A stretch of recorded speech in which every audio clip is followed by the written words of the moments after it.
They have the maximum loads on the spacecraft. Here we go. 6, 5, 4, 3, 2, 1, 0. Ignition. Liftoff of the Falcon 9 and Crew Dragon. Go NASA. Go SpaceX. Godspeed, Bob and Doug. America has launched. And so rises a new era of American spaceflight, and with it the ambitions of a new generation continuing the dream. 20 seconds into flight, stage 1 propulsion is nominal.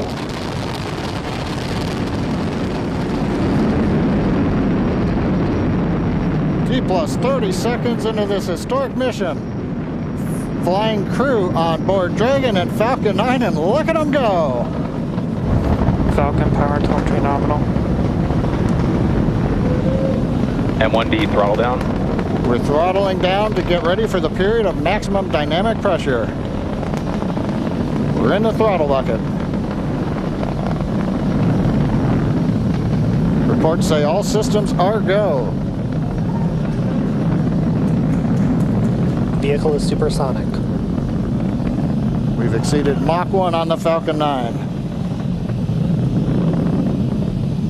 M1D throttle up.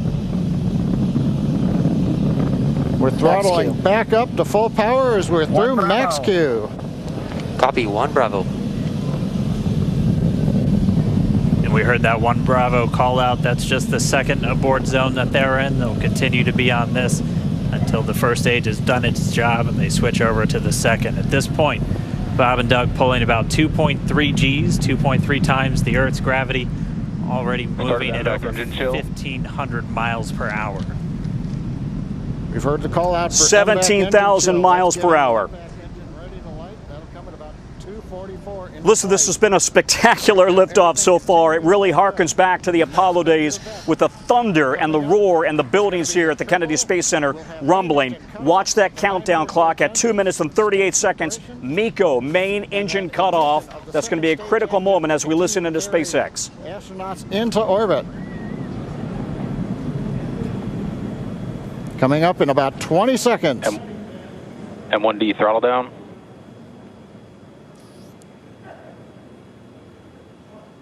We heard we're throttling down the Merlin engines on the first stage.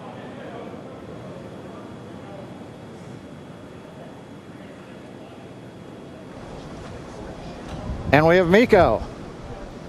MECO. 2 Alpha. Falcon stage separation confirmed.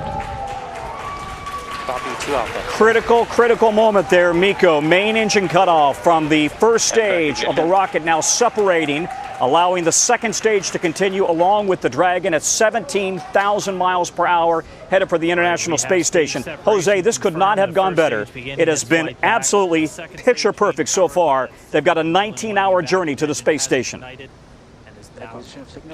Unbelievable is the word that comes to mind, Tom Costello. Thank you very much. And joining us from Houston, astronaut Michael Fink. Michael, it seems like we've seen some of these images before, but it's all so different and new. It is new. This is a new rocket to launch people on. We've been working with SpaceX for a long time, NASA, the Air Force. We count on the Falcon 9. We still got second stage to get us into orbit. We're going to get to 17,500 miles an hour, 26,000 kilometers per hour, and it's exciting. Doug and Bob, they're in a surreal thing, just saying, I can't believe this is happening. And wow, the weather, right? So this is a great day, historic launch, and we're really happy so far. These guys will get to orbit, and then tomorrow they'll dock to the space station. They're going to be up for they're going to be able to sleep in between time, take off their suits. It's going to be an interesting ride for them, and we're wishing them the best of luck. It is indeed 250 miles up above Earth at International Space Station. And speaking about weather, Al Roker has been keeping a close eye on it. Al, you know, this had to be scrubbed one time before. Earlier today, it looked like it was touch and go, but seems like the weather held up.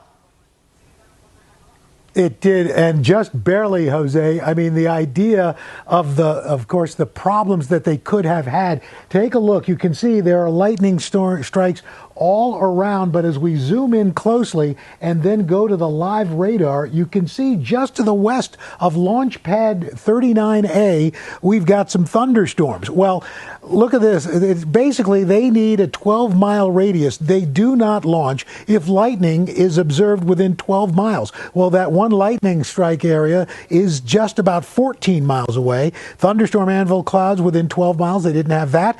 And the clouds containing moderate or heavy precipitation didn't have that. So weather cooperated. No worries about tomorrow because they are off and away, Jose. Thank you, Al. And Tom Costello, what can we expect going forward now?